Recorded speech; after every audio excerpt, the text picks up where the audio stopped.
What about multiple sclerosis? MS, oh, very easy. What kind of disease, lack of nutrients, would that be? Okay, multiple sclerosis, you have to appreciate, is a disease of the white matter of the brain, the myelin, just like Alzheimer's disease is a disease of the white matter of the brain. The white matter of the brain is 100% cholesterol. 100% cholesterol. So, let's say you're on a cholesterol-restricted diet because your doctor says, nah, your cholesterol is high, you got to get off of cholesterol. I'm going to give you a statin drug to lower your cholesterol. If 75% of your brain weight is cholesterol, and you've choked off the supply of raw materials to make it, and then you're taking a drug to kill whatever you might accidentally get through your defenses, how long are you going to be able to maintain your brain? Not very long, okay? Well, specifically, two things happen to your brain when you have MS, multiple sclerosis. You start getting lima bean-sized plaques in the brain that's caused by free radical damage and inflammatory damage from eating fried foods, processed meats with nitrates and nitrites, eating gluten when you're gluten intolerant, eating sugar, drinking alcohol. All those things cause these plaques to form in the brain. And before, Marvin, there was MRIs and CAT scans. It took a long time. It took 12, 15, 20 years after symptoms to appear to diagnose MS or multiple sclerosis because they couldn't see those plaques. And those plaques occur randomly throughout the brain. So let's say they first occur in the back of your brain, and so you lose vision, you start getting blurry vision. They send you to an eye doctor. Then you start getting damage to the side of your brains with those plaques. You get motor problems, and you start having problems with walking and standing up. They'd send you to a neurologist or a physiotherapist or something like that, physical therapist, to deal with these problems.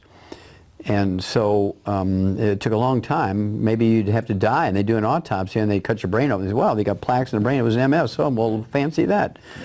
But now, if you have any of these symptoms, they can quickly do a CAT scan or an MRI, and they can see those plaques right away, and they know very early on that you have MS. Now, historically, MS is a disease of 35 to 50-year-old people, sort of middle-aged people. But in the last 10 years, the fastest age group is growing. The number of MS patients is growing fastest in kids under the age of 12. In fact, the youngest ones are under 2 years of age getting MS now. Yeah.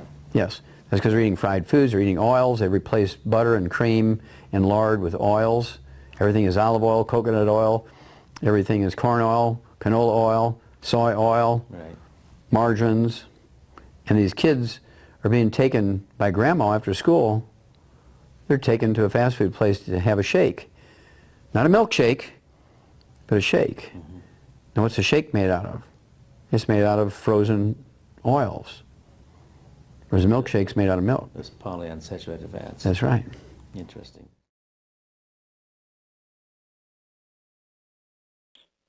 Okay, well, Parkinson's disease, multiple sclerosis, Lou Gehrig's disease, also known as ALS, amyotrophic lateral sclerosis, Alzheimer's disease, all of these diseases are diseases of the fatty areas of the brain. And it's just a matter of location, which one you get. They're very similar in origin, very similar when you look at them under the microscope. It's just a random appearance of the damage, okay? And sometimes people can get all of them. I mean, you can get ALS, Lou Gehrig's disease, dementias. In fact, you can get all 4 dementias at the same time. There's nothing that says you can only get one at a time. And so people do get all these diseases at the same time, and they're actually caused by antioxidants being deficient. In other words, free radical damage to the fatty tissues of the brain. Again, your brain is 75% by volume myelin, which is a fatty insulation material, insulates all the nerve fibers of the brain, prevents all this various short-circuiting. Parkinson's disease, in particular, is certain ganglion or nerve cell bundles in the brain, and when they get damaged, you get typical Parkinson's disease with the palsy, with the shakes.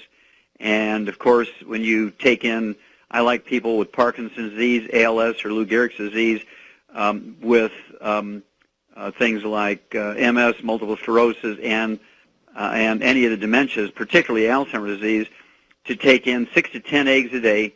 They got to be soft scrambled in butter. They got to be soft poached or soft boiled. I don't like them hard boiled or hard poached because it changes the fats too much. I want the fats to be in pristine condition, particularly cholesterol. Very, very important in all these diseases. And everybody, they see the results but they keep wanting to twist into supporting a low cholesterol diet for brain health. Your brain is 75% by weight cholesterol. Okay, 75% actually by weight is the myelin, and almost 100% of this myelin is cholesterol. So you have to eat 4 to 6 eggs a day. If you have these diseases, I would eat 10 eggs a day, soft scrambled butter and or poached or soft boiled, and you can kind of make them fun by throwing a little salsa on there, particularly sugar-free salsa or ketchup or whatever flips your switch, as long as you're staying away from frying, no frying and no oils. I don't like the oils thing just from the standpoint that they oxidize over time. Even in the freezer, they will oxidize. And then, of course, I like to add our Smart FX, 3 of those twice a day, unless you're a 200-pound person, and 3 times a day, the Smart FX. They're in particular DHAs and EPAs from fish oils, which are the raw materials for your brain to make neurotransmitters. And I like the Total Recall. I'd take 2 of those twice a day and recommend that, even if you don't have the problems. But if you do, I'd take 6 of those a day, 2 at breakfast, 2 at lunch, 2 at dinner. Total Recall has the phosphatidylserine, phosphatidylcholine, which are the raw materials for your brain to make neurotransmitters. Then I like selenium, a great antioxidant. 2 of those 3 times a day, or if you're 200 pounds, 3 times a day, the selenium, again, to really raise your antioxidant power to help deal with already oxidized fats in your brain. And, of course, I like the Beyond Tangerine, 5,745 ORAC points per serving. 2 or 3 servings a day, depending on your body weight, will give you anywhere from 11,000 to 17,000 ORAC points per day just from that one product. And that's really good for supporting and promoting healthy brain function.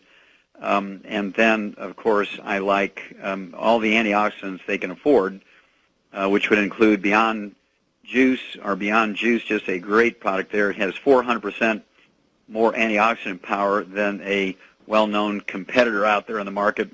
And so we really love Beyond Juice, the OPCTs, which is decaffeinated green tea. It has red grape skin and red grape seed extracts. It has tomato extracts. And it's just really a great antioxidant product, OPCTs. I'd take 6 of those a day. And then we have the EQ factor, which has resveratrol and coenzyme Q10 and 2,200 more ORAC points that come from seaweed and sea vegetables.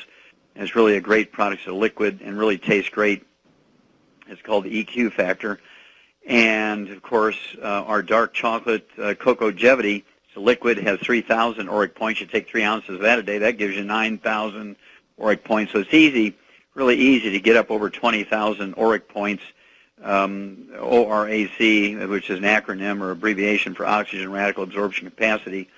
And this is the direction you want to go in when you have Parkinson's disease, when you have MS, multiple sclerosis, Lou Gehrig's disease, a.k.a. ALS, any of the dementias. Of course, when you have anything going on with the blood vessels in the brain, like senile dementia, a.k.a. vascular dementia, you want to throw in the Ultimate Daily tablets, which is designed to support and promote healthy blood flow.